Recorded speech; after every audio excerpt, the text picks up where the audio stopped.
Welcome to story board. CM Jagan దాడి ఘటనపై TDP, Janasena, Congress పార్టీల్లోని నేతలు స్పందించే తీరు తీవ్ర అభ్యంతరకరంగా ఉన్నాయి.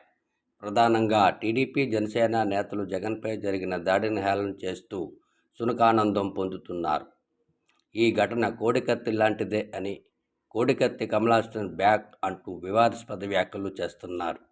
దత్తపుత్రుడు సోదరుడు నాగబాబు స్కిల్ స్కామ్లో అడ్డంగా ఏసీపీకి దొరికిపోయిన అచ్చెన్నాయుడు రాళ్లదాడిని ఎద్దేవా చేస్తూ జగన్మోహన్ రెడ్డిపై విమర్శలు గుప్పిస్తున్నారు. ఇలాంటి దాడులు ఎవరైనా వాళ్ళే చేయించుకుంటారా?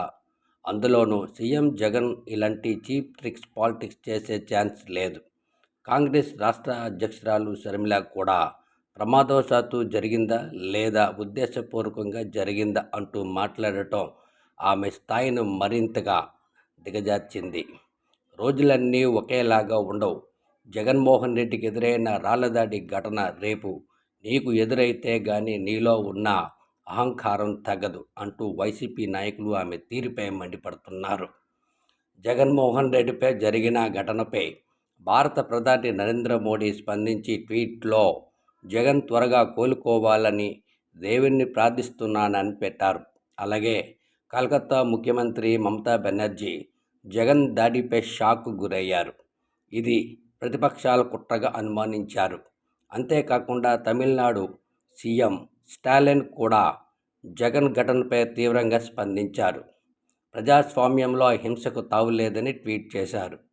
పక్క రాష్ట్ర తెలంగాణ మాజీ సీఎం కేసీఆర్ తనయుడు కేటీఆర్ కూడా ఒకంత ప్రతిపక్ష పార్టీలపై తీవ్ర అసహనం వ్యక్తం చేశారు. జగనన్న జాగ్రత్తగా ఉండండి అంటూ ట్వీట్ చేశారు. ఈ క్రమంలో తమ నాయకుడు జగన్పై దాడి జరిగిందని తెలియగానే వైసీపీ శ్రేణుల్లో ఆగ్రహ జ్వాలలు రాజుకున్నాయి. ప్రజాదరణ ఉన్న జగన్మోహన్ రెడ్డిని రాజకీయంగా ఎదుర్కొనే దమ్ము లేక గూండాలతో దాడులు చేయించిన చంద్రబాబు, పవన్ కళ్యాణ్లను వదిలిపెట్టే ప్రసక్తే లేదని హెచ్చరిస్తున్నారు. మీరు ఎన్ని కుట్రలు చేసినా, ఎన్ని దాడులు చేసినా జగన్మోహన్ రెడ్డి వెనక్కి తగ్గే నైజం కాదని, ఈ విషయాన్ని గుర్తుంచుకొని జాగ్రత్తగా ఉండాలంటూ మండిపడుతున్నారు. రాళ్లదాడి ఘటనలో పోలీసుల విచారణలో జరిగిన ఘటన ప్రాంతంలో పాఠశాలకు 200 మీటర్ల దూరంలోనే సెంట్రల్ టీడీపీ కార్యాలయం ఉన్నట్టు గుర్తించారు. అంతేకాకుండా టీడీపీ నేత అనుచరుల వద్ద ఎయిర్ గన్ వంటి మారణ ఆయుధాలు ఉన్నట్టు పోలీసు విచారణలో బయటపడినట్టు సమాచారం. ఏది ఏమైనా ప్రజాస్వామ్యంలో ఇలాంటి ఘటనలకు ఎవరూ పాల్పడకూడదు, ప్రోత్సహించకూడదు. అలా ప్రోత్సహిస్తే వాళ్ళు మనుషులే కాదు. దాడి ఎవరు చేయించారనే సమాచారాన్ని సాయంత్రంలోపు బయటపెట్టే అవకాశం ఉంది.